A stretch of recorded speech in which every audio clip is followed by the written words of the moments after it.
grind till we all on. It's like I got the world in my own palms. Ask for guidance, pray to God, hope he right my wrongs. Came a long way, wheels still rolling. A lot of left when I was down, but I ain't tripping no way. Fire still burning, I'ma make it some way. Lamb chops over garlic noodles, pie the Subway. Remember the days at the spot, flipping four ways. Either had a mean jump shot or move dumb way. I know my time coming, but I can't wait. Living fast, ain't no way I can break. Nah, ain't shit coming to you, gotta take. Move happy when I step, it's gon' shake. Pull up, be knocking, make this whole bitch quake. Gotta get it how you live, no will hustle the same. Yeah, self-growth is what I'm really on. Dedicated to the grind till we all on. It's like I got the world in my own palms. Ask for guidance, pray to God, hope he right my wrongs. Self-growth is what I'm really on. Dedicated to the grind till we all on. It's like I got the world in my own palms. Ask for guidance, pray to God, hope he right my wrongs.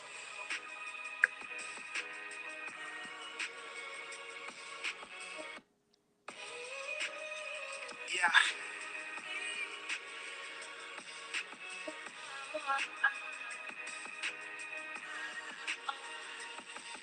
yeah. You know it's all about progression. Moving forward is the key. Never content, never looking back. That's the goal, you know. Self-growth is what I'm really on. Dedicated to the grind till we all on. It's like I got the world in my own palms. Ask for guidance, pray to God, hope he right my wrongs. Came a long way, wheels still rolling. A lot of left when I was down, but I ain't tripping no way. Fire still burning, I'ma make it some way. Lamb chops over garlic noodles, pie the Subway. Remember the days at the spot, flipping four ways. Either had a mean jump shot or move dumb way. I know my time coming.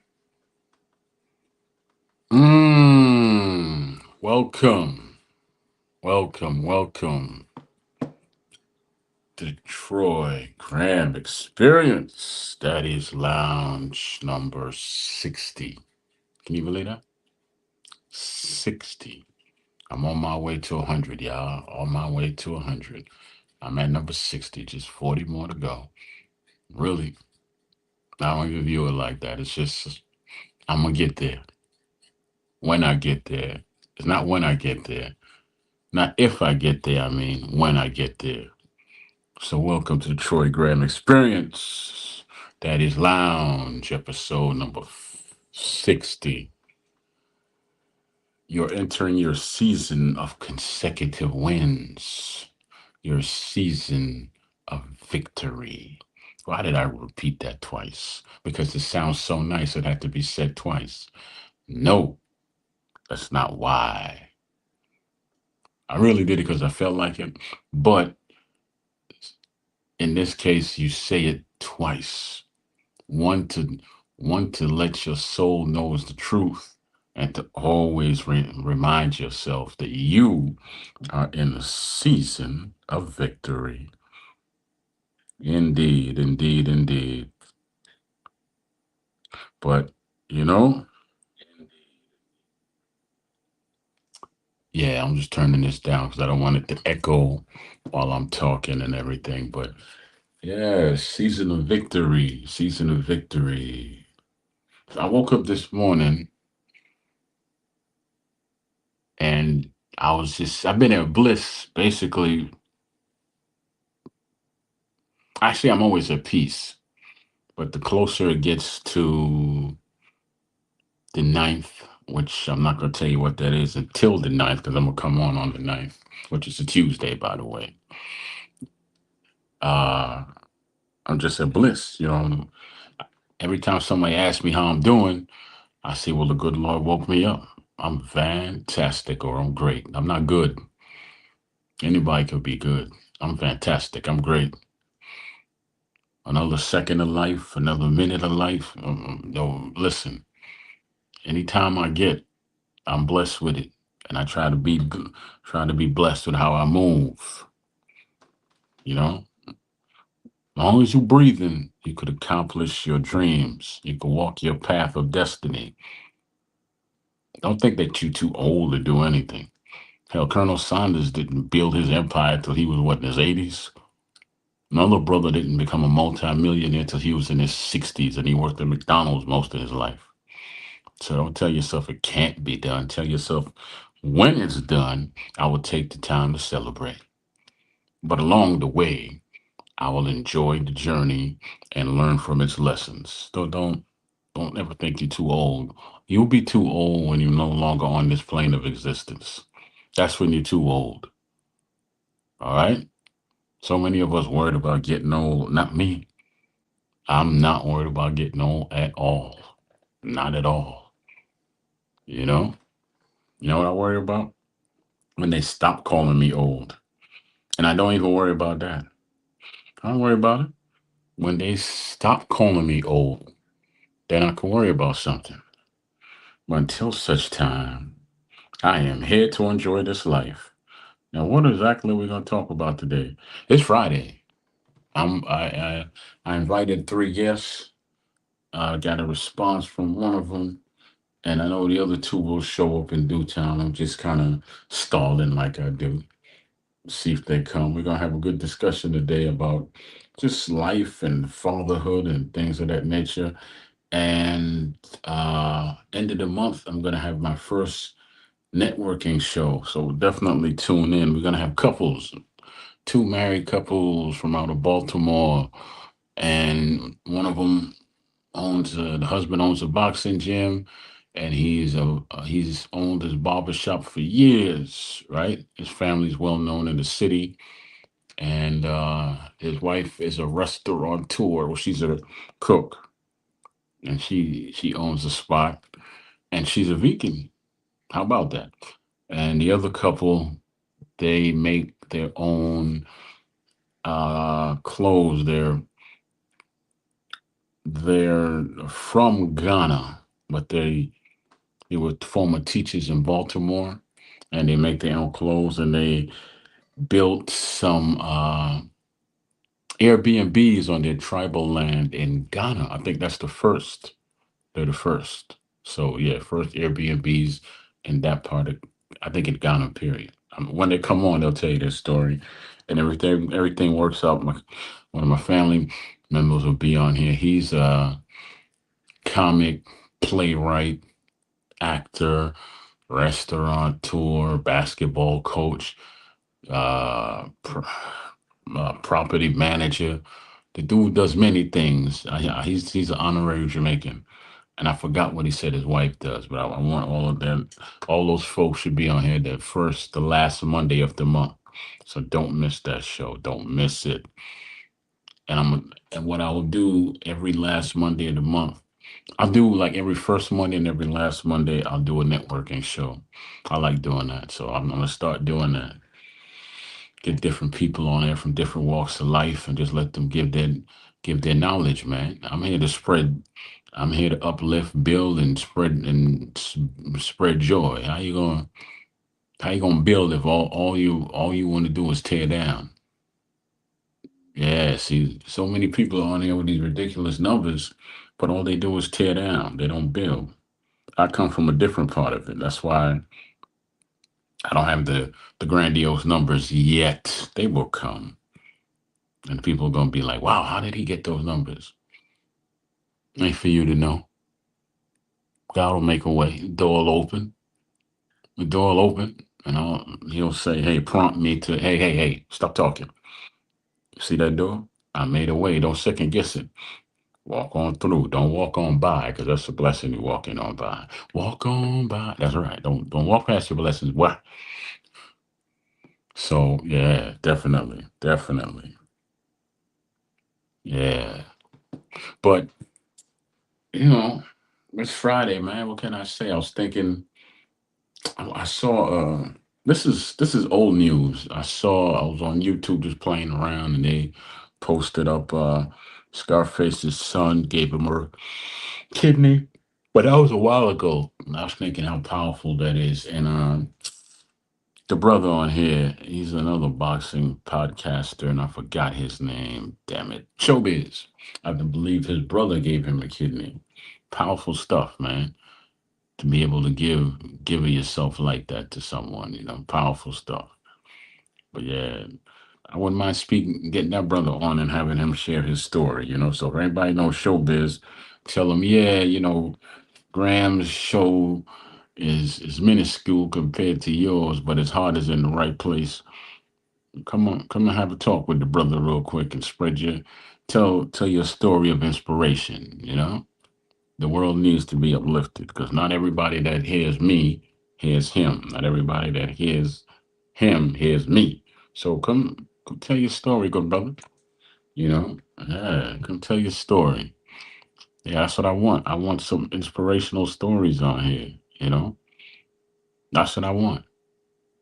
I want people to come and say, well, look, I've been through this, but at the end of the day, I learned from this, and this is my current situation. There's a light, not at the end of the tunnel, but I walk in the light. All right. Before it was just darkness and pain, and I was just walking in circles over and over again. You know, failure was my forte, and I woke up to it every day. It's like I wore it like my skin or a rash. It just wouldn't go away. mm I felt like it was here to stay. Nah, I knew all I had to do was find my faith again. So in God I prayed. Hallelujah. And then grow from there. You know? Grow. I'm all about that, man. I love it. I love it. I love it. I love it. I love to build. I love to be driven by positivity. But you got to be careful who you let into your space because some might be there to poison your water, poison your positivity with their false prophecies. And your head is so messed up that you can't see. hmm So there's a lot of forked tongued snakes that walk upright. And people think that demons only come out at night. Mm-mm. Not true. Not true at all. They come and approach the right one when they think that they're about to take a fall. But they can't see that you in your spring and you're about to bloom into summer. See, they keep ringing your phone, but only God has your true number. Yeah. They don't see that. They don't see that, right? All they see is your pain. And some of them feed off that joint too. But until you stop feeding off it, no one else can feed off it. Because I'm a prime example of how I laugh so hard at myself that when others laugh at me, it doesn't bother me. I've already made a mockery of myself so many times that all they could do is turn me into a martyr. Or I could flourish and become mighty, like that strong oak that won't sway. They say, well, why you so stubborn as they call it? And I simply say, because God made me that way. That is why every day I have to pray. hmm Yeah, that's why. Simple, simple, simple, simple, simple. Not that difficult, you know? You go through things in life and you say, well, hmm, well, I see tomorrow. Yeah, you will. One day at a damn time. Let it rain tomorrow. Come home, dry off. If you got to walk through the rain again tomorrow, you know you got a home to come to, or you'll be dry and safe. Shake off that madness before you enter in your domain where you love and stay safe. Mm-hmm. Oh, let me see. Hold on a second, y'all. I know I'm doing the road thing again, where I'm doing stuff I shouldn't be doing, but that's all right. I meant to go pick up my man. Well, I'll go pick it up tomorrow. I got some medicine I gotta pick up, but I'll pick it up tomorrow. Anything, anything, anything. Mm.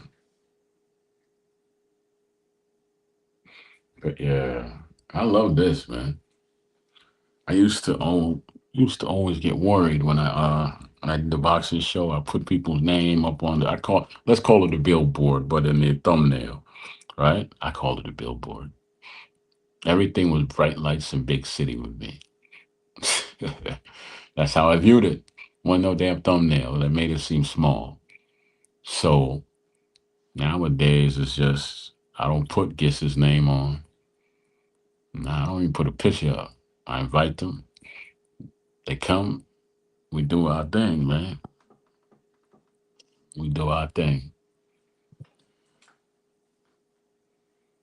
But yeah, I gotta work. I want to work. I had a light where I could hook up my phone to it, but I don't want to go through my phone anymore because every time somebody calls, I'll get knocked off the show, which is why I use the iPad. But eventually, I'm gonna go through my. Excuse me. Eventually, I'm gonna go through my laptop, and you get use all those bells and whistles and everything, right? And do that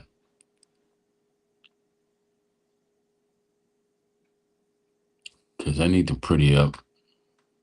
I like all that stuff. Like Mark's the engineer, he got that down. DJ Rebel, he was good at it too. He had a lot of things going on over there. Who else did it with the bells and whistles that I'd appreciate? I can't think of anybody else. I can't. But there was those two I know always had the bells, the whistles, and this and that going on. I thought it was cool, you know.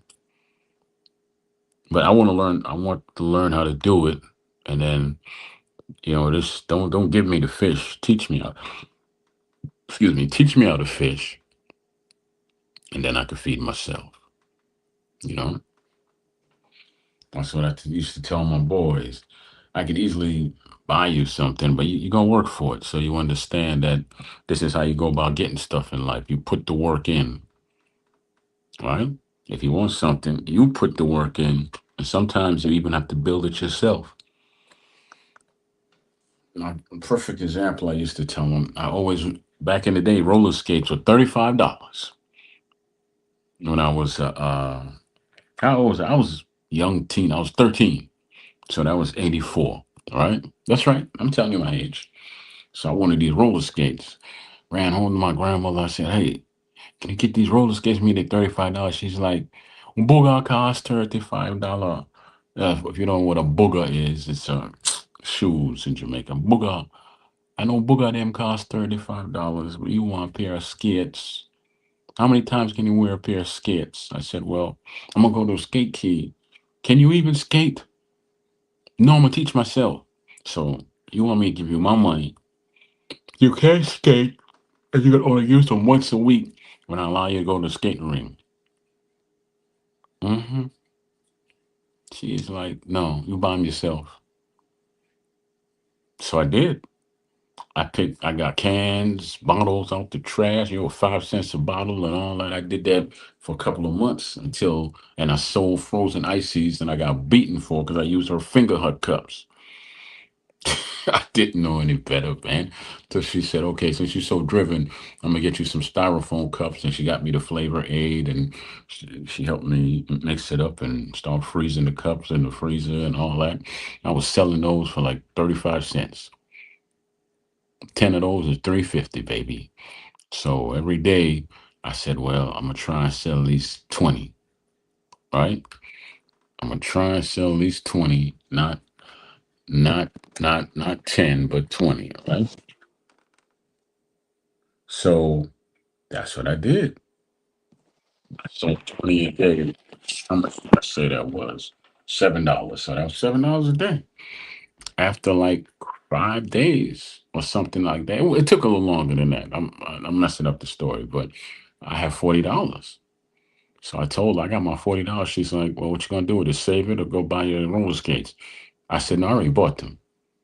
And she's like, oh, okay. What you gonna do with the rest of the money? Oh, I went to bodega.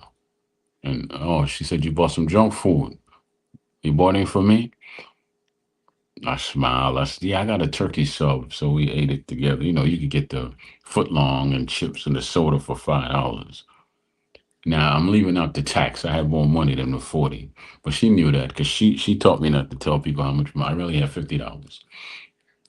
So that night she ate junk food with me, and she watched me fall on my behind so many times in that house trying to teach myself. She's like, "Well, I guess you have to walk there with your shoes on and learn how to skate as you go along." But I'm like, mm-mm. I'm not getting embarrassed at the skating ring with all the girls there. I went to the park across the street, you know, the one with the monkey bars and the seesaw and the barrel you go in and all that joint, right? And I learned how to roller skate. Fell 1,000 times, but I picked myself up. I picked myself. I fell. I even learned how to do the whole when you stretch your legs long and do the spin around thing. I was getting good at it. I kept busting my ass till finally I felt good enough. Friday night, we were off to the roller skating ring. Here's the mistake I made. I thought I was too cheap to get a locker. You know, lockers ain't cost that much, $2 or whatever. So I ain't getting no locker. I'll just put my shoes on top. There was no top to those lockers. It was an empty space. And I dropped my shoes down in there and went to told the manager. He's like, "What you want me to do? I can't tear the that's holding up that partition is holding up those two things together. If I tear that down, everything comes down. Sorry. I had to wear my roller skates home. I had to explain to my grandmother my Pumas were gone. Next day, she said, "Okay, your $60 shoes are gone, huh? Were they 60 back then? I think so. So yeah, so she went to Conway's right on Fordham Road and got me some chicken shoes. $15. See the dent in my head? Yeah, that's from all the friendly personalities that snapped on me about my shoes. Yeah, a lot of personalities, man. They just came after a brother. All right, let me check see if the brothers are still coming. All right, just checking on you, baby. Hold on, just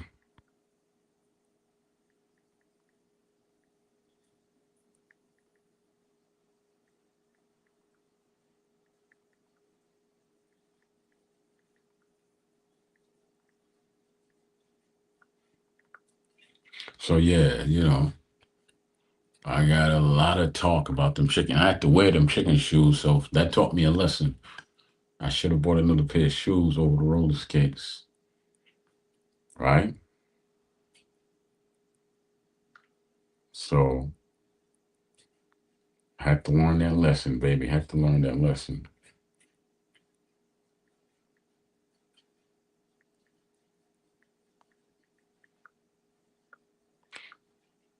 But along the way, when I was learning that lesson, I had some fun though, learning how to imagine having to walk. I lived about 5 city blocks from the nah. I lived a little further than 5 city blocks. Say about 10 city blocks from Skate Key. I had to roller skate my behind all the way home. And I wasn't the best roller skater. And it was a four-way traffic street that I had to go past. But what I did was I got on one end of the subway and came down on the other end so I wouldn't have to deal with the traffic. But I still had to go up all them damn steps and then I had to come down the steps. So they put me on the other side of the street, right? And yeah, man, I always remember that from, and as I got older, I learned a valuable lesson. Buy what is needed, save, and then later on save for what you want.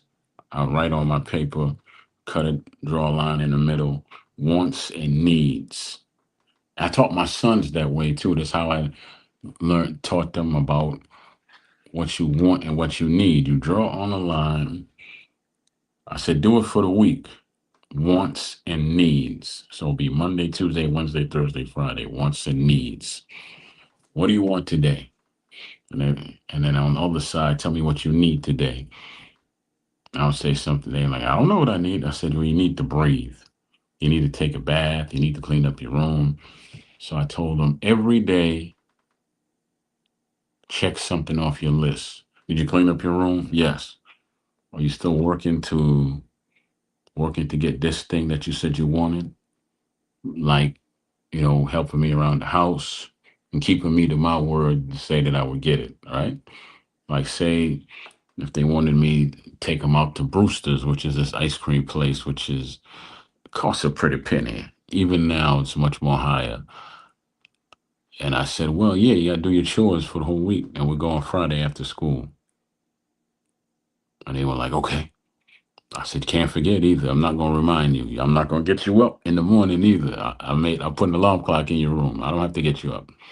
I get up without an alarm clock. How come y'all can't? So, but you old, daddy. Okay.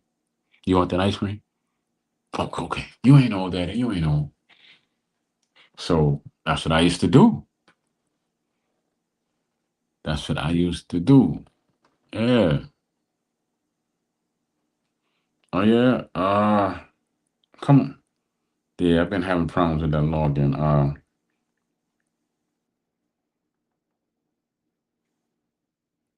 All right. Everybody's having an issue with this login. I don't know why. I don't know why. Yeah. Let me see what I could do here. I'm coming, y'all. I'm dealing with technical issues just like I used to when it was me and Major. We'll work it out.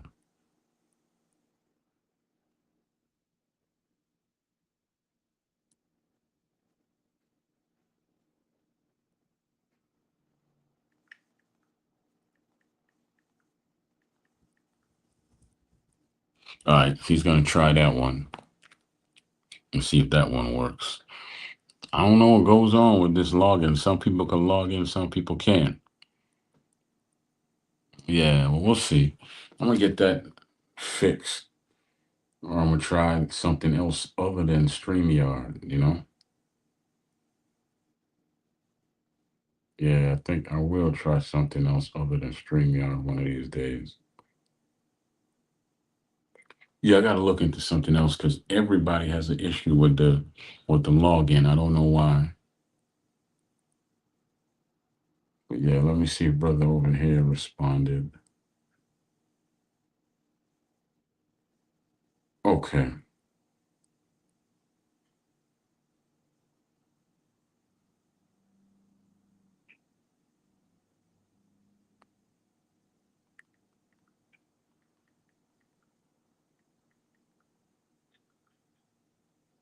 All right. Let me send him this.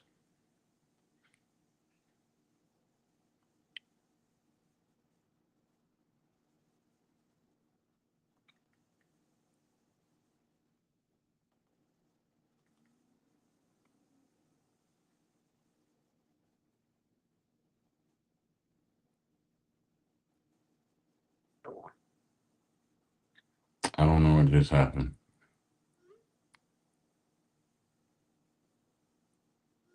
Okay, there it is. Let's see if they could come in through that one. 'Cause, yeah, two people having the same problem with this one. I don't know why.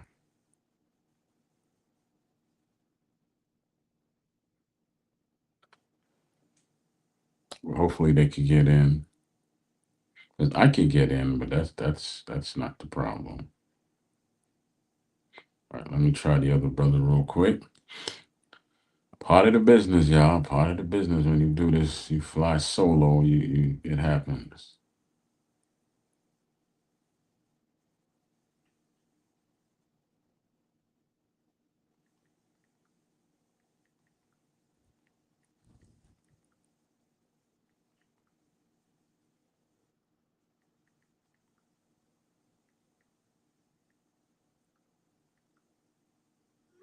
Okay.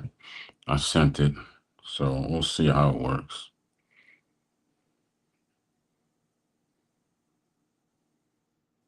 'Cause sometimes they work, sometimes they don't work. I don't understand.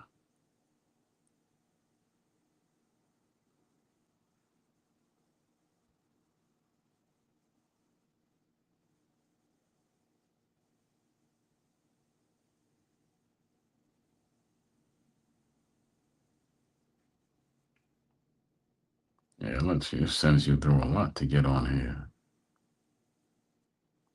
Yeah, but anyway, I did.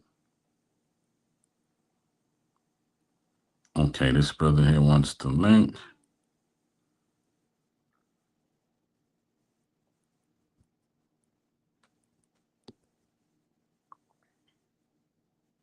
Okay, let me send him the link over again and see if he could get on. Hopefully, all is well and he can get on.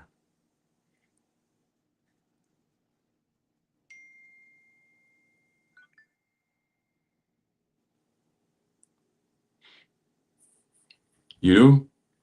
Okay. Hold on. Hold on, Chop Chop. I'll come right back. I gotta send somebody else the link. Hold on, brother.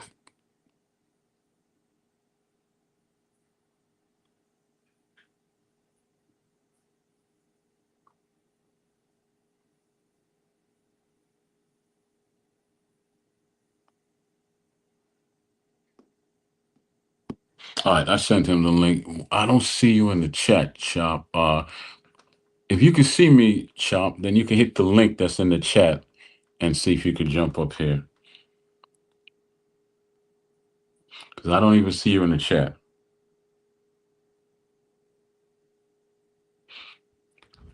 You see the link, Chop?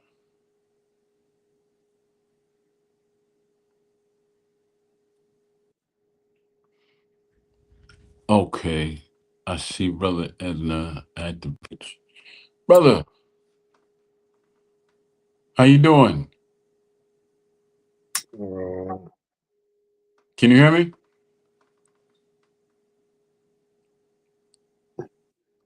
I can.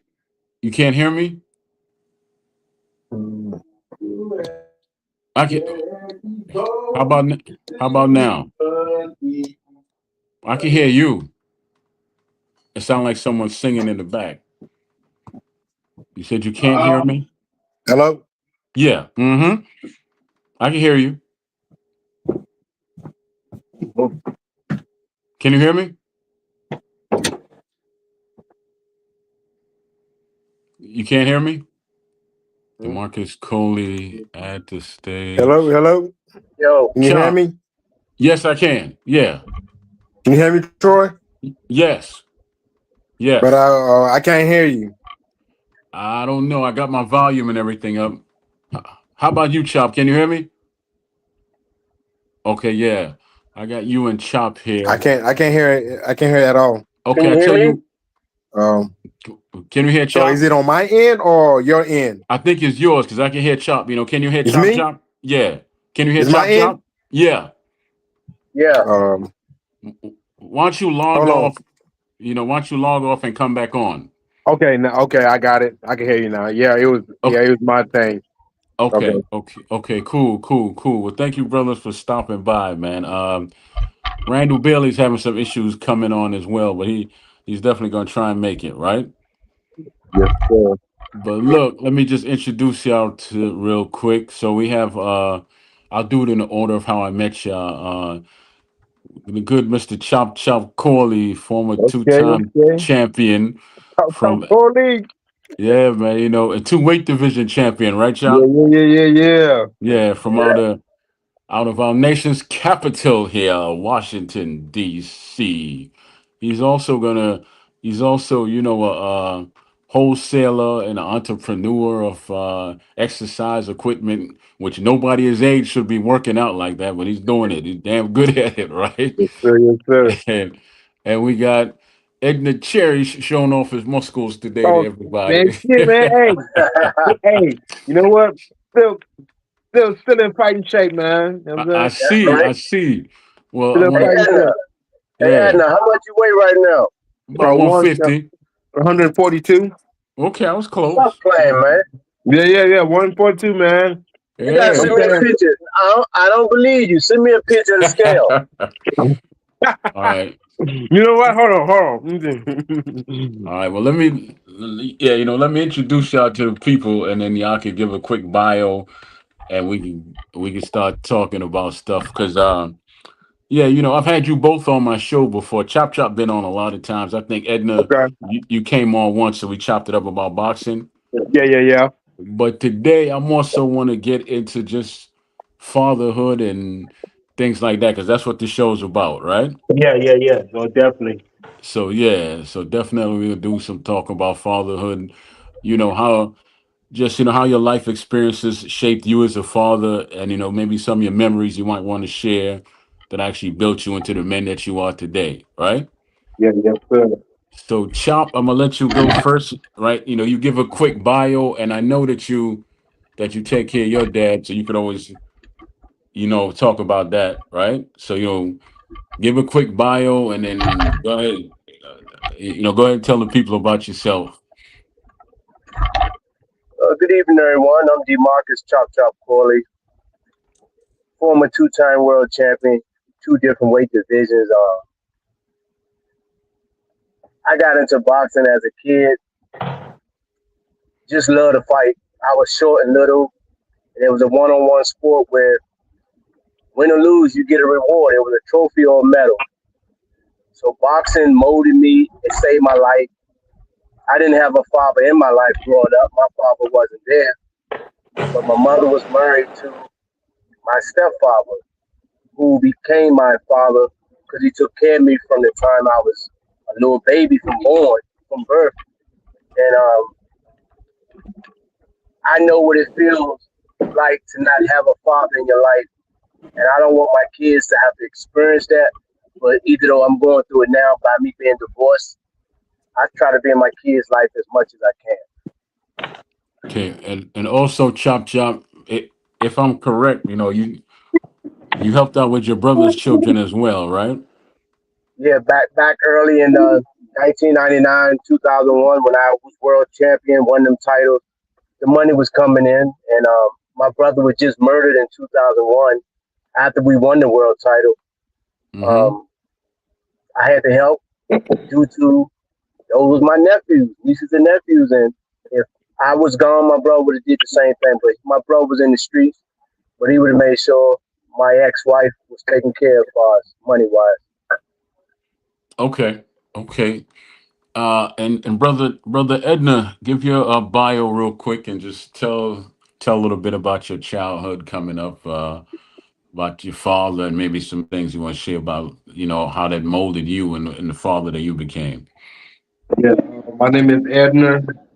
My fighting is the Cherry Bomb, and hold five minor titles. Been on Showtime, HBO, and all that kind of stuff. And I fought former world champion. Yeah, man. When I was growing up, um, uh, didn't have a my real father wasn't there. My matter of fact, my stepdad that raised me up since I was when I was in my diapers. And this until this day, he's still, he's still my father. We didn't call him dad, so I see him as my father. I didn't see him as step. So Yeah. and I never picture that because he raised me as a little boy when I was in my diaper. And right now, I have a stepdaughter. I know how it feels. Then I when people say, "Hey, you a stepdad?" I said, "Nope, I'm not a stepdad. I'm a dad that stepped in, and to raise her. She is. Exactly. I was in her life when she was a year old. Now she's 24.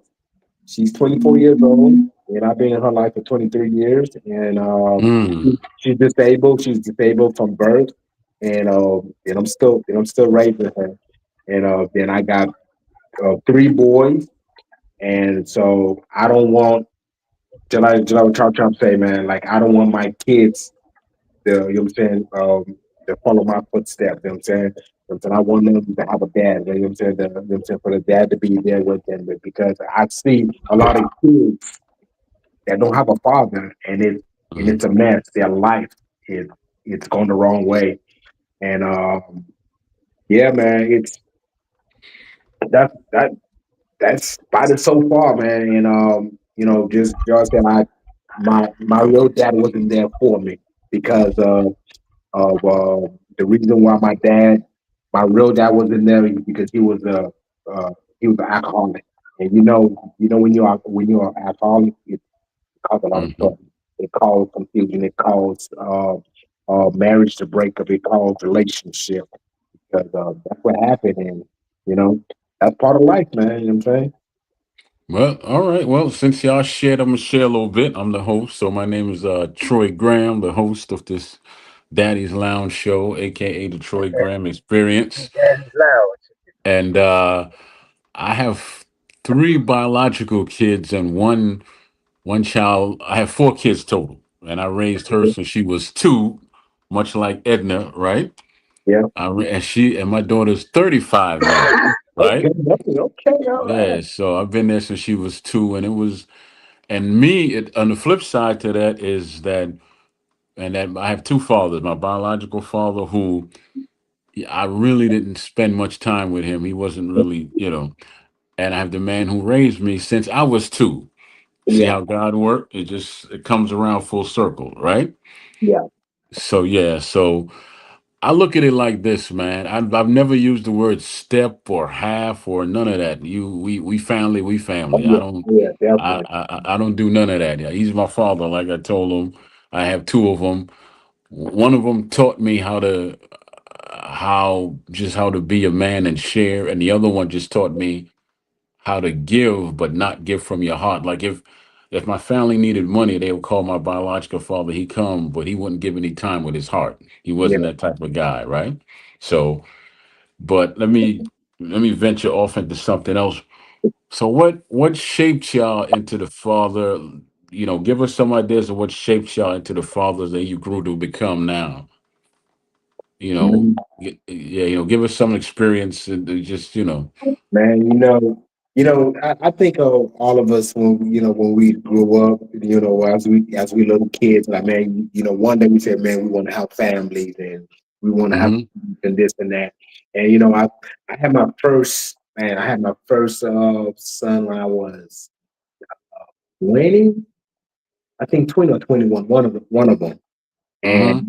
And man, that's the then you also hear other people say, man, I would never have kids or this and that. So they make it sound like it's bad. Like it's like, man, it's like when you hear that growing up, it's like, man, I don't want no kid. Like you saying that yourself, like, man, I don't want no kid. But man, when I have my first child, man, and it's like, man, this is the blessing. It's like, man, that's like, man, I can't wait to have more kids. And man, and they like keep me on my toes, man, and doing so much and seeing their different personality and you know what I'm saying. I'm so glad that I was that parent, that dad that was the you know what I'm saying. Don't party, don't go out, don't give my kids time. It's like work, home, box, whatever. You know what I'm saying. Whatever it is, that was me. You know what I'm saying. And I was that father that you know what I'm saying? I make sure I'm here for my kids, and and when they like whatever they see their fathers doing, they will mimic that. You know what I'm saying? When they grow up, you know what I'm saying? They say, hey, my either like they will say the truth. Kids will say, well, my dad was never there for me, or my dad Mm-hmm. was there sometime, but he worked all the time. He was there, but and I don't want my kids to feel that way, man. But now my kids like my oldest son is 20, my middle Mm-hmm. is 18. Now we dropped them off to college 3 weeks ago, and my baby he's 15, and then I said my daughter she's 24, and man it's it's I would say, man, it's amazing to be a father, man. Mm-hmm. Like if I would say, like if I would tell somebody, I said, man, go in and have a family, man. But have it in the right way. But man, kids, they are a blessing. They fun to have. They just watch them growing. It's like, man, I tell myself, man, just don't miss every moment of it, man. Like I'll make it sure to just make sure right quick. When my kids was growing up, every time when I would drop them off to school, I say, hey, can I have a kiss? They would like give me a kiss, like they won't be afraid. It's like, man, they'll be happy to give me a kiss. So now it's like, hey, can I have a hug? Can I have a kiss? It's like, Man, I can't even get that no more. You know what I'm It's saying? because it's because they Yeah. teenagers. So Yeah, you know it's because what they I'm saying? So they teenagers. now they grown up. It's like, man, dad is a now dad. But man, it's um just being a father, man, it's exciting, man. All right. Thank you, brother. Chop chop. Go ahead and step in here, man. You want me to repeat the question or you remember what I asked? You on mute, Chop. You on mute. Yeah. Okay, Go ahead, yeah. repeat it. Go ahead. Okay, yeah, yes. Yeah, you know what I was asking, is name a memory or something that molded you into the father that you are today, whether it be a memory or some memories that actually took you past that boy stage and now into a man, and how it helped you become a father, and all that. I can go back to when I was a child growing up. I never had a father there. Mm-hmm. And hanging with my friends in Kenilworth, growing up, I was boxing Mm-hmm. and seeing them walk to the truck with their father, get ice cream. I was like, dang, his dad they went to the truck and got ice cream. I go to the truck by myself, I get ice cream, but I didn't have that father around. So so me me not having a father around, it just made me want to be a father when I have kids. So I said, I know I'm gonna have kids. And I said I'm gonna be better to my kids than my father was to me. But Mm. I grew up, I knew my father and everything, but I was angry. And I think boxing helped me challenge my anger because my father knew he had me, and Mm-hmm. my two older brothers knew that I had a father, and they knew my father. And I just got very, very angry growing up as a child because he didn't come see me. I seen him one time when I was 5 years old for Christmas. He bought me a bike, and I learned how to ride a bike at 5 years old. I didn't see him no more until I was world champion after I won the title in 1999. And I always said, when I see him, I'm gonna beat his motherfucking ass. I was angry because I had brothers and sisters on my father's side that I never got a chance to meet, but I Mm-hmm. knew of them and heard of them, and I was like, he got other kids he taking care of, but he ain't taking care of me. He ain't helping me, and Mm-hmm. I'm just alone. I was angry, and I said I would never want my kids to go through growing up like that, and going through the separation and me being divorced. I know how my kids hurt because my mother wasn't married to my father, but them not being together and him not being in my life. But I had another father, which was her husband. He took care of me like I was his son, and he showed me how to do a lot of things. He was a carpenter, Mm. and that's my dad right now, who I help take care of. He's in a nursing home. Okay. Y'all two look just alike. You couldn't tell me that wasn't your biological father. Y'all look just alike, man. If you didn't tell me it wasn't I wouldn't know that. Now, with me, it's similar. My mom got married when I was like 4 or something, but she met my father when she was 2. This is not the man who raised me, right? So his family became my family and all that. And I always say this. I call him the roots man because he married my mother and he laid down roots, right? And they built a home. They still married now, 50 plus years, right? And my biological father, as far as my memories go, I met him when I remember meeting him when I was 6, 9, and 15. These were all in Jamaica, right? And the last time I met him, I was 15. We went out, then he took me to his house. He was renting a room in his house from this landlord that he was obviously sleeping with because she came to the room in lingerie. She didn't know I was there. So he was like, no, this is my son. I'll talk to you later. So he turned around, had a bottle of champagne. He was celebrating my birthday. He said, "You see her?" I said, "Yeah, yeah, obviously. She was half naked, right?" He said, yeah, yeah. He said, before you leave the country, you're gonna have a sister. I'm like, that's not something I want to hear, man. But that's just how he was, right? And sure enough, she was pregnant before I left Jamaica. That- but he wasn't a bad dude. It's just he didn't he didn't know how to share himself. He was very cut off when it came to his emotion, right? But if you needed anything, whether I was hungry or food, money, long as he reach out to my auntie reach out to him, he would be, he'd be there the next day with a bag full of money. Don't ask where it came from, right? Just take it and go buy, go get what you need. And that was the story I heard growing up, you know. That and the fact that he was a martial artist, so I heard some other stories which I ain't sharing with y'all right now. But now, Chop, I'm gonna get back to you because I saw how you interacted with your daughter the one time you was on the show because you put that wig on in the bed and you had me busting out laughing the last time you was on my show. So yeah, yeah, how did all of that? Because you talked about your pain. How did you turn that pain into purpose, man, and help your kids grow and flourish like the way they are now? You still on you on mute?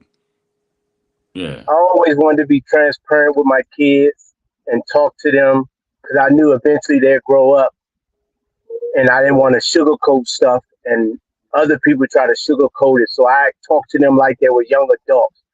Mm-hmm. I talked to my daughter when she was 12 years old about sex, and there wasn't no baby talk. I was like, "Look, you 12 years old, you about to be a teenager. These young boys out here, they want to fuck." She was like, "Dad, what you mean?" I'm like, "They want to be your friend. That's gonna be your boyfriend. He gonna want to have sex." She was like, "All boys ain't like that. They could be." I was like, "Look, girl, I'm a damn boy. I used to do the same thing he doing. You Yeah. want to be your friend, be nice to you, buy you some roses, get yourself a Valentine's Day. You go to the playground, he gonna try to do stuff to you. Want to kiss and smooch." And then back then when I was young, I said we used to tongue kiss. And she said, "That's nasty, man. That's how you get it started." So I was straightforward talking to my daughters like they were young women.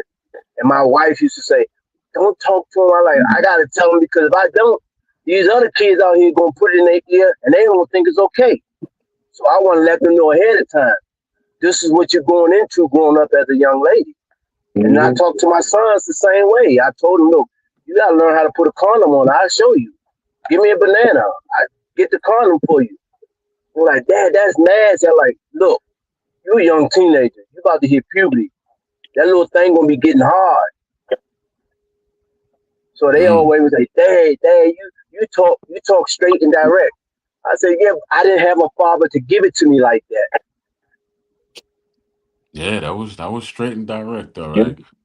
And then What? me growing Mm-hmm. up with my daughters, I just always wanted to be in their life and have fun. Okay. What I'm more, about you? I'm more, I'm more softer on the girls than I am with the boys because young men, you got to be a man at the end of the day. And I want y'all to get out Mm-hmm. here, and eventually you're gonna have a family. If you ain't gonna have a family, you're gonna make a baby because you like to screw just like everybody else on this earth. Somebody gonna get pregnant eventually. Hmm. Mm-hmm. You're gonna have to take care of that child. So I know growing up, I know they look at me. My dad was in and out of the house, but he did help provide for us. He was there. Even when she put me out, I still was there. Mm-hmm. What about you, Edna? What did you take from your childhood that you used to help raise your children? Because I know you told me, did you have twin? Do you have twin boys or No, no, no? No, well, you have boys, yeah. right? Oh, okay, but they're close in age. Yeah, because I remember sharing. We talked off air. We shared some things, but yeah, what did you take from your upbringing to mold you to help you raise your kids? And And when since I had came here when I was 11 years old from the Bahamas, mm-hmm, um, and even like the things I used to do, like even when I came down here, the way my mama raised me, then I try to. still keep the same same routine that my mama showed me back Mm-hmm. then. And you know what I'm saying? I try to still keep it because what it have done for me, it kept me out of trouble. And it's like Mm-hmm. when I come home from school, this and that. Matter of fact, my mom said, "You don't got no friends." You know what I'm saying? Like, I see all my friends doing everything, man. They having fun on the weekends. They going places, and and for me, I can't go nowhere. You know what I'm saying? I can't go nowhere. And Okay. even when after graduation, I graduated from high school. I still had a curfew. Mm. Still had a curfew. My, yeah, my mom said, "Hey, you better come home and this and that." At this time, man, like I mean, I already graduated, everything. I'm sneaking in, try to come home, and she right there cooking, getting ready for work. I said, but man, at the same time, I wanted to teach my kids, man, like, hey, because like the kids that I see, like the people, like the things that's going around. I say, even like I tell them, hey, you don't have friends because you would know your true friends, and I just been trying to keep them out of trouble. Like the things that I have done when I was little. When I Mm-hmm. was a young kid, teenager, I don't want them to go the things that I went through, but I want them to have a better life. Do they get in trouble while they was growing up? Yeah, they get in trouble. Then I gotta. Yeah, matter of fact, I had to like even like in school, like they will get in trouble because we live in a small little community.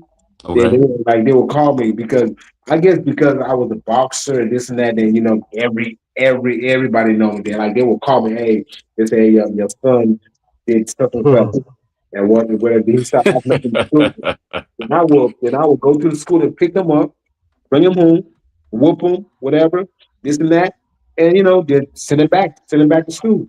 But until this day, I mean, it helped them, man. Like I don't have to worry about them. Like I can let them go places, but I just tell them, hey, just hey, I'm letting the leash out just a little bit. Just tell now, you're my 20-year-old. You know what I'm saying? That leash is still short. You know what I'm saying? But you know what I tell them, man. That age is just a number. I don't care if you're 20, 21, 20, 30. I don't care. I will what I'm saying? I was still disciplined. I was still, what I'm saying? You still have to respect me. You know what I'm saying? Respect your elders. But in this country, when once you turn 18, they consider you were you grown. But in my Mm-hmm. book, that's just a number. And you got 18-year-old Kane, you can take care of him, take care of himself. But I want him to have a better life than I do. Respect and this and that. And when they make mistakes, yeah, you know what I'm saying? And I want them to learn from their mistakes. And then when they have their family, when they become men, and they will teach their kids, hey, don't do this. You know what I'm saying? You know what I'm saying? I want you to be better than I was and have a better life. Yeah, in my case, man, you know, I, yeah, I'm Jamaican, so they didn't back then. The elders didn't really answer your questions too Oh no, much they when you was a do. child. Yeah, they say they had this saying, Edna and Chop, to me that I was chasing family. Yeah, I like to chase my family tree, or yeah, you chase generation. That's what they Mhm. used to tell me, right? So, I, I made a point with my children never to lie to them, even if it made me look bad, Yeah, right? yeah, And I also told them I don't have any favorites. If I'm in a mood with one of you, I'm in a mood with all of you, right? yeah, I can't do that because I just. But at the same time, they got into a few things here and there, but they had to learn on their own yeah. because that almost broke my back, man. Going back and forth trying to save them and help them, and they weren't listening. And then I remember my grandmother telling me, "If you don't hear, you're gonna feel." That's how Mhm. I, that's how I broke my ankle, got my jaw broke, got my collarbone broke, all before I was 15. Got knocked out, Yeah, all before I was 15 years old, man, because I just wasn't listening. yeah, yeah. So, so that's things that I warned them with. And then she used to say this one thing over and over: "There's good, better, and best." So she always says, strive to be your best. And Yes. that's what I always remember. That's what I told them. There's good, better, and best. And I would tell them, you before I die, you all gonna be great because Hmm. I'm your damn daddy and I said so. Yeah. Right. But those are just some of the memories we take from your own childhood and where I just didn't want to lie to them about nothing because it always would just come back to haunt me. Yes. Yeah, definitely, definitely come back to haunt me. Now, Chop, if I remember, one of your daughters is a lawyer, right? Is that correct? No, No? that's my niece, my brother's daughter. She's a lawyer. Oh, okay. Okay. Yeah, but you have another okay, so tell us about your daughter that I saw you at that time. I think you went to buy her a new car or she went to buy a car. Oh, boss lady, my boss Yeah, lady. boss lady, yeah. That's my daughter Gia. Okay. Gia Daddy's Jacqueline girl? Porter. She's a daddy girl, but Mm-hmm. me and Gia wasn't. Gia's not the oldest. Okay. She's the second oldest. Jayla, the chocolate one, that's my Mm-hmm. first daughter. And Okay. Me and Jayla was real close, Mm-hmm. and everybody thought Jayla was my favorite. It was just I feel all of them are my favorite. It's just how who gravitate to me the most is how I gravitate back to you. So at that Mm-hmm. moment when Jayla was young, teenager growing up, she was daddy's girl.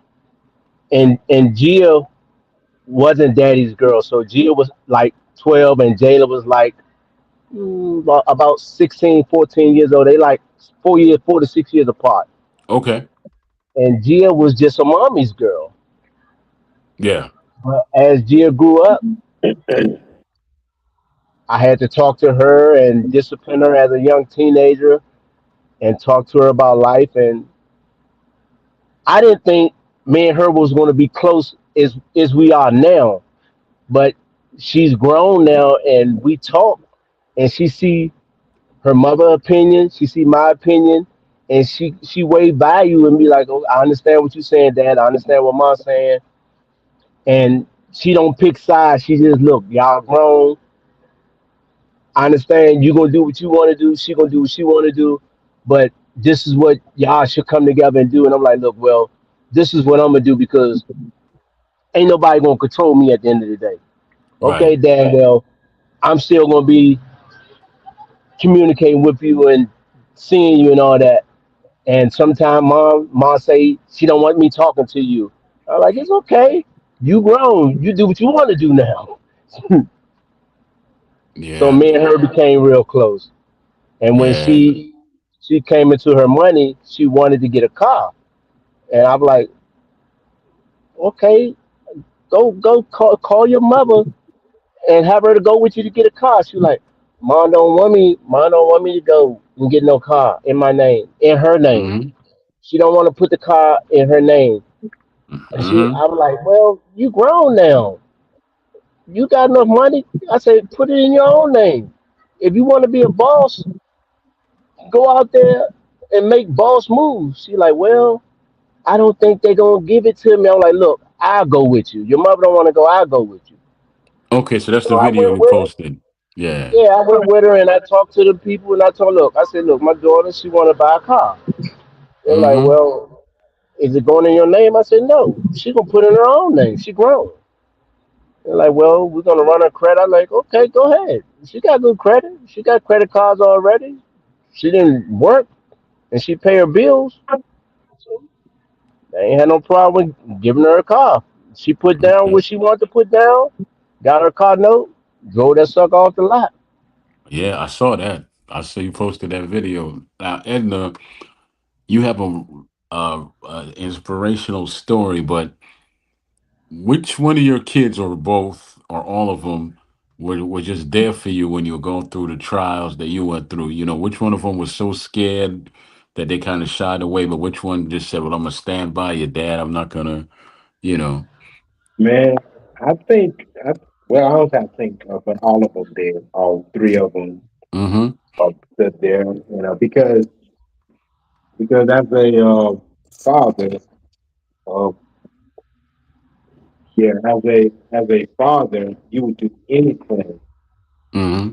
take care of your kids, wife, and your house. So that's what I did. And like the story because I died. You know what I'm saying?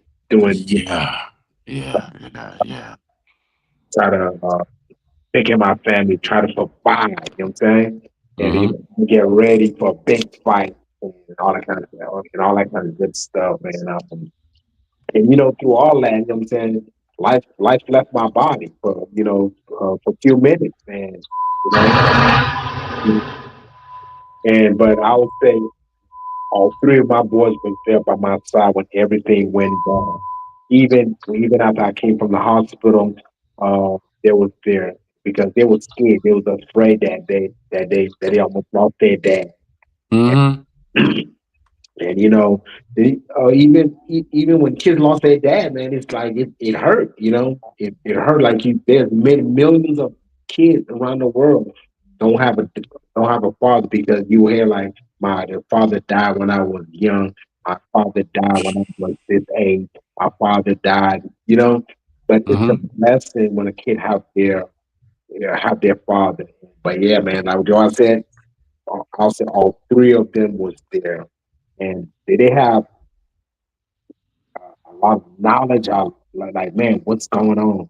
Maybe no, probably they know what was going on. Um, but yeah, they was there when they was there on their dad's side. That's a blessing. Now I got a two-part question for both of you because I trained my sons early how to box, and then I took them to a gym and they learned how to box from Marvin McDowell from out of Umar Boxing in Baltimore, right? Hmm. Now, Chop and Edna, if any one of your children came up to you and said you want to, I think your son boxes, right, Chop?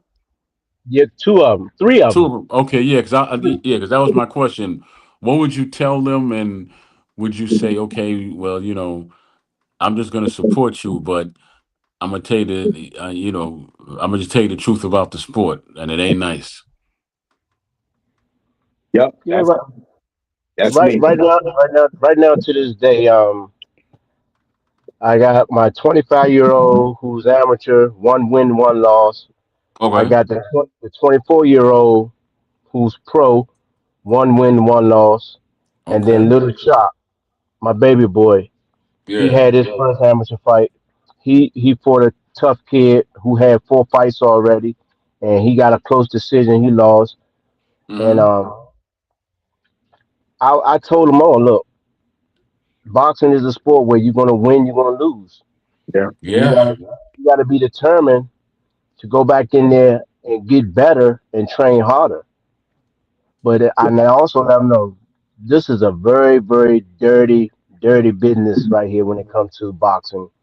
Mm-hmm. You gotta give it your all and make the right connections so doors can be open for you. If you don't have a great amateur background, it's super hard for you to get noticeable and seen on TV if you don't got that amateur background to come yeah, with you. If you true, don't have the right, true. and you don't have the right management. Now, Edna, you know a lot about that. So, what would you share if your son said, "Look, Dad, we want to follow in your footsteps and box," and have they said they wanted to box?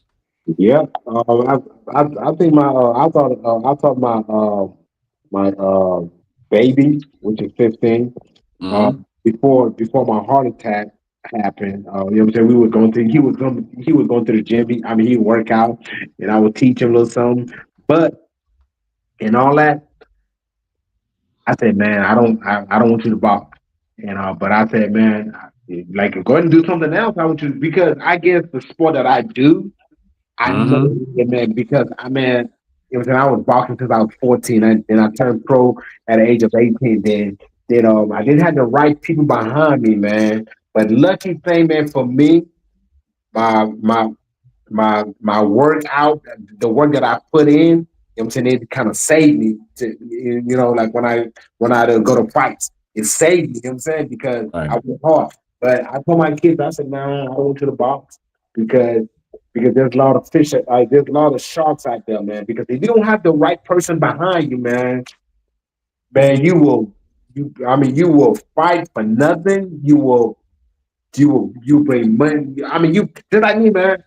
I fought world fighters. I mean, Timothy Bradley. You know what I'm saying? All these great fighters. They make nothing, man. Fought on Showtime HBO. Then after paydays, like, oh, yeah, that's what I paid. When I signed the contract, like, what? Come on, man. Y'all could get more than that. But you know what I'm saying? I don't want to see my kids. I said, nah, I don't want y'all to do that. Go ahead and play football, basketball, whatever it is. Stay away. Because if it was me, like if I was doing football or basketball, I would say, nah, guys, you know what? Nah, stay away from this. Like, for if you don't put 100% in it, just stay away. But just Mm-hmm. just for boxing, man, because I know because it's hard to make it, man. It's hard. And you see a lot of fighters that become pros. It's like, oh, where they at? Like you never heard, like you never hear from them. Like they will make one, like like you see them on TV, like they hot, then they lost, and it's like you never hear from them. And but it's nah, man. I told my kids, nah, man, I won't let them do it, but just gonna do something else. And right now, my son, my middle one, he's Right. in college for business, some type of business. Man, he's smart. He's Okay. and then my oldest one, he graduated. What I'm saying, he played football and all that kind of good stuff, but he decided that he don't want to go to school. You know what I'm saying? He like to play ball. But I said, okay. And Oh, okay. I got my last one. You know what I'm saying? We will talk about him, later on in the show. But my last one. So yeah, man. So I want him to do something else, not boxing.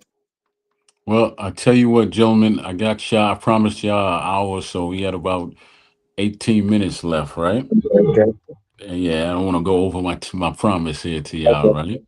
So I guess my next question would be, which one of your children do you see having the, I guess, the brightest future out of all of them? Because some of them have to learn the hard way.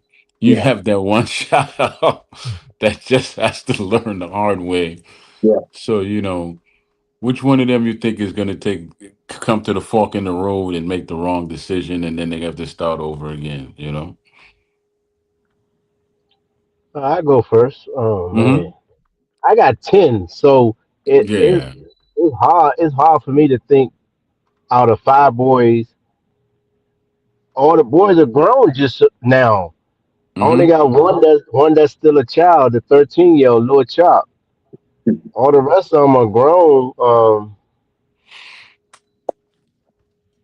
Marcus is 25. He You got a son named Marcus? love Marcus. Yeah, he love. I got love Marcus, D Mario, D John. Yeah, yeah, yeah. Because my oldest son's name is Marcus. He's supposed to be named Garvey, but his mother had an issue with Garvey, so I said I'll name him Marcus. Yeah, And then Lil Chop is DeMarquez, so I kept that Marcus in there. yeah, you did. But yeah, what about you, Edna? Which one of Man. your kids? Yeah, because Oh my yeah. grandmother Oh yeah. used to tell me all the time that my head is tough like concrete, and I'm gonna have to learn things the hard way. Which Yeah. the early part of my life with the broken jaw and everything. Yeah. Yeah, I yeah, got yeah, I got my yes. the one that's in college. It's like why you smart ones? It's the one that he's mellow that we like kind of like take our eyes we took our eyes off of him like because he's like Mm-hmm. mellow like he don't get in trouble this and that Mm-hmm. man that's the one we had to really look out for man. It's like and it's like you be thinking, man, nah, he won't, you know what I'm saying? He won't get in trouble. He won't do this. He won't do that, man.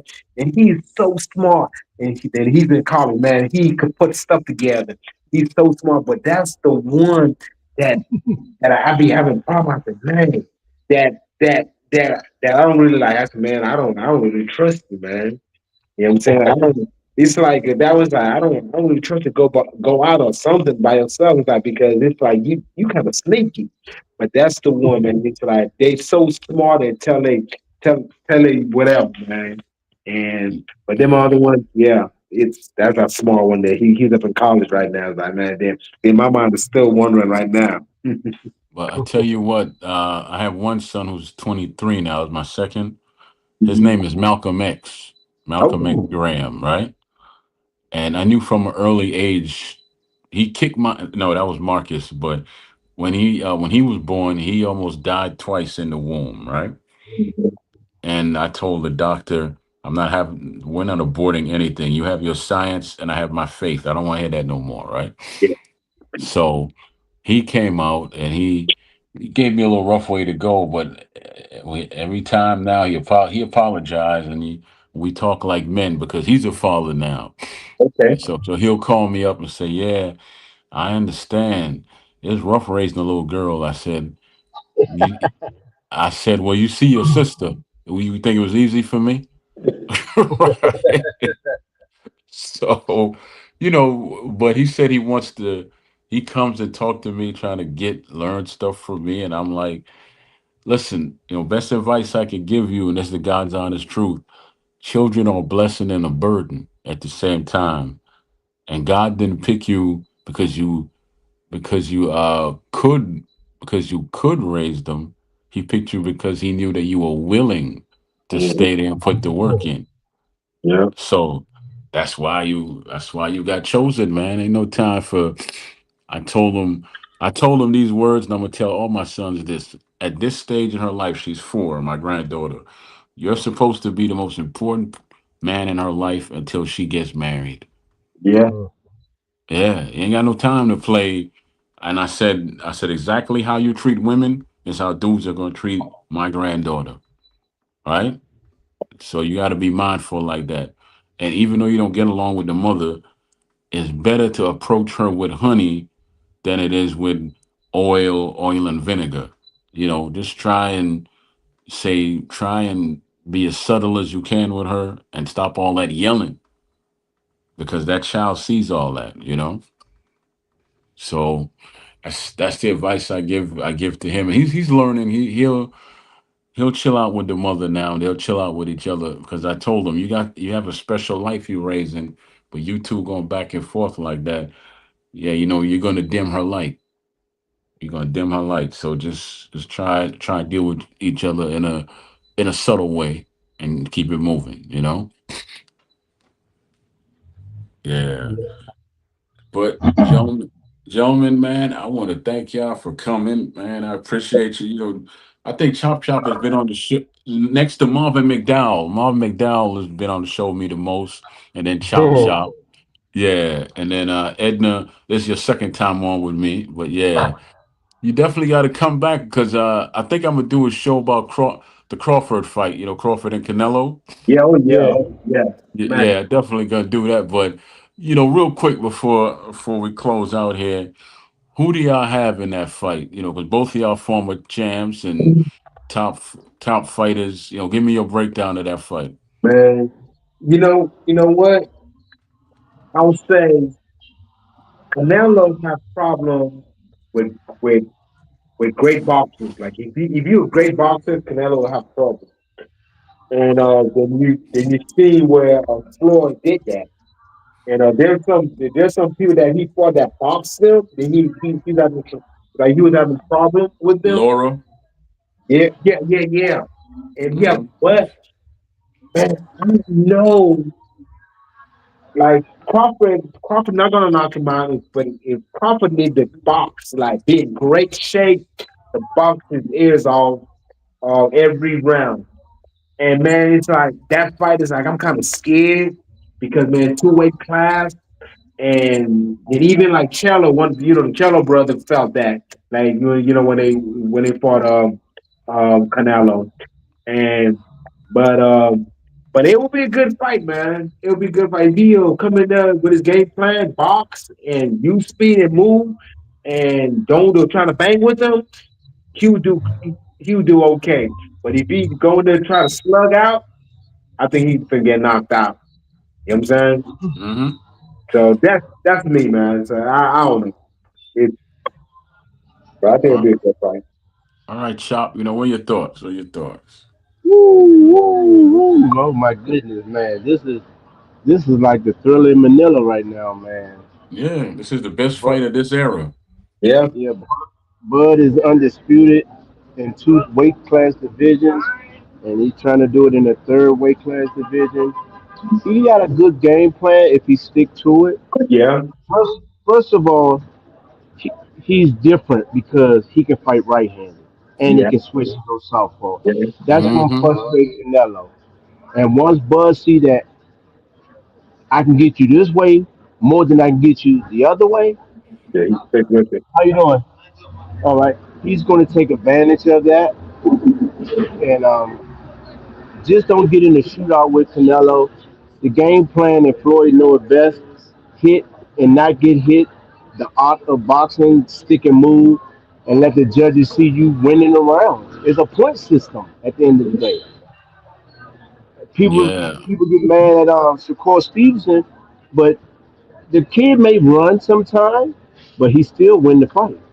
Yeah, He land more points than his opponent, but it's a mm. born way he does it.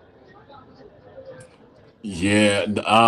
Honestly, I think I think when it comes to Crawford, he has people don't know, which I'm sure that you two have an idea, but he walks around at like 173 last time I read, right? So he shouldn't have any problem making 168, right? Right? So, and as far as Canelo, he walks around close to 200 pounds, not because yeah, he's not a big guy. yeah, He's compact like Mike Tyson. He's just yeah, compact. You know, yeah, yeah, yeah. They call them fire hydrants back in the day. You yeah, know, yeah, shaped like that. So, but he has an Achilles heel, the same thing that Crawford has, movement.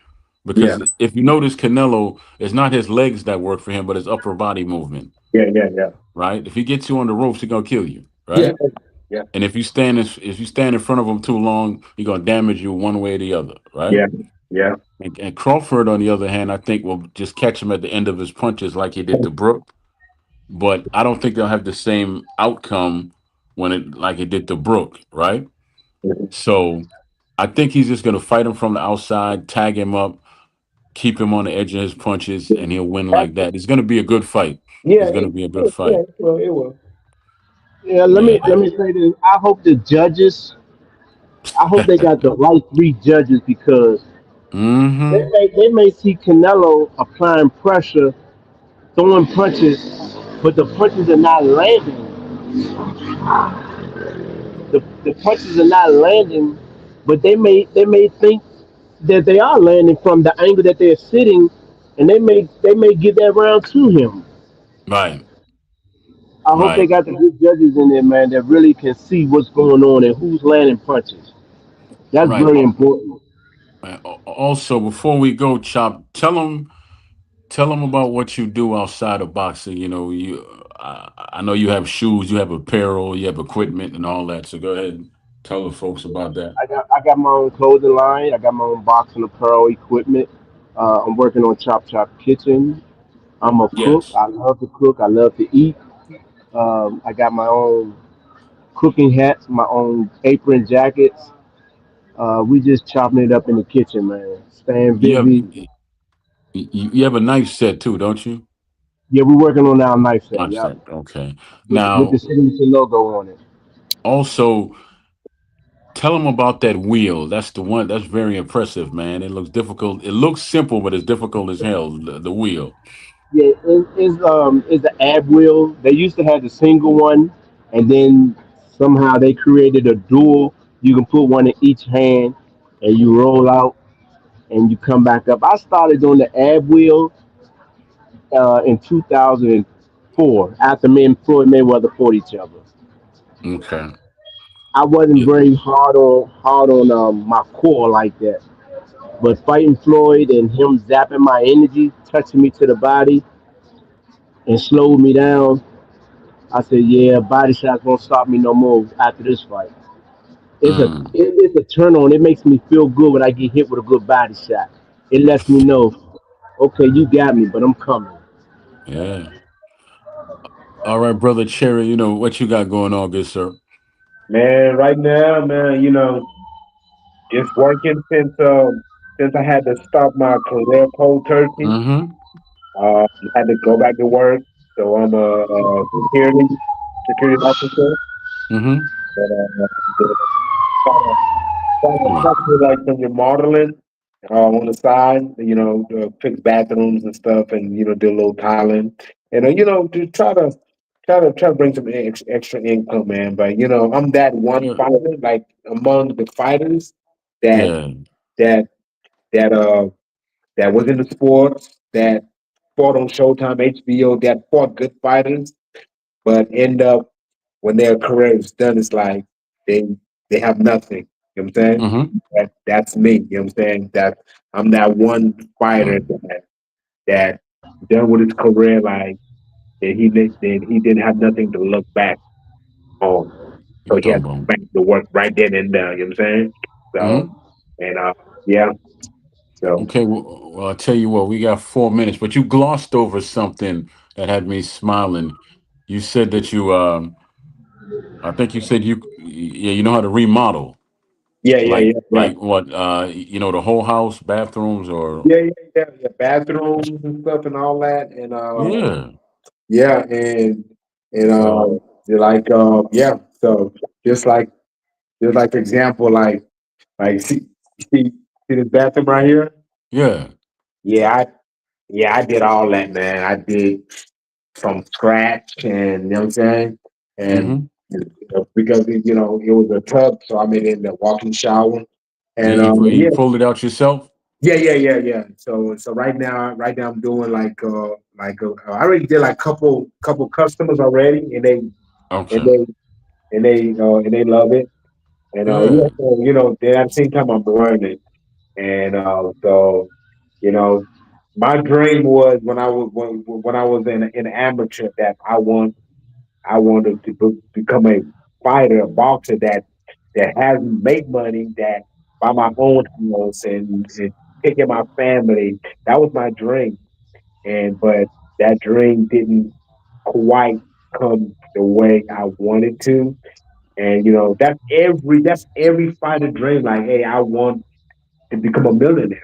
I want to make a lot of money. That was everybody's dream. That was Mm-hmm. my dream, but that dream didn't came through, man. But that Joe I said earlier, I was handled by the wrong people, by the wrong people, by the wrong promoter and wrong manager, man. And and now I'm here now, scrapping. It got to work. Well, I tell you what, brother. I'm gonna say this before we exit out of here. It didn't happen in boxing. It is never. You still have life and breath, and God Yeah, is with yeah, you. So it will happen.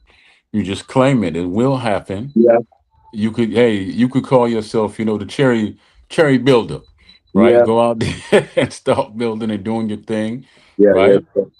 And then if you ever need a lawyer, you could call Chop Chop Niece yeah, over here, right? yeah. Yeah. So, but gentlemen, thank you, man. I appreciate your time. Thank you for coming out and sharing and opening up because I actually created this as a blog 10 years ago, right? Okay, okay, Right. Right. The Daddies Lounge because I didn't see a safe place for black fathers. That was the whole purpose, right? okay. And then years later, I started getting all these responses from other fathers, and they were like, "Yeah, we want to come in and talk too and give our thoughts." But you said it's for black fathers. Then I realized there's a lot of men out there that want to share, but we taught that we shouldn't cry and we shouldn't share nothing about nothing. And I said, "Damn Yeah, that," right? I yeah, said, because "Damn that." I I'm a almost opened up when I was talking. Yeah, I said, "Damn that!" I'm a build a safe place for brothers want to come and share, and I mean all brothers. I don't care if you're black, white. I don't give a damn what you are. If you positive, you want to share, come through. I'll be here Monday, Wednesday, and Fridays, man. That's But it. God bless you both, man. And you're gonna hear from me, Chop and Edna. You don't always text you something, so yeah, Yes, yes, yes, yes. Oh, yeah, definitely. Yes, yeah. sir. But yeah, man, I got some folks in Florida. I know we'll talk off air because I Yeah, know a yeah, few yeah, people in Florida. Maybe they can use your skills and yeah, yeah, yeah, you go on from there. Because I know how to network, obviously. So yeah, yeah, yes, sir.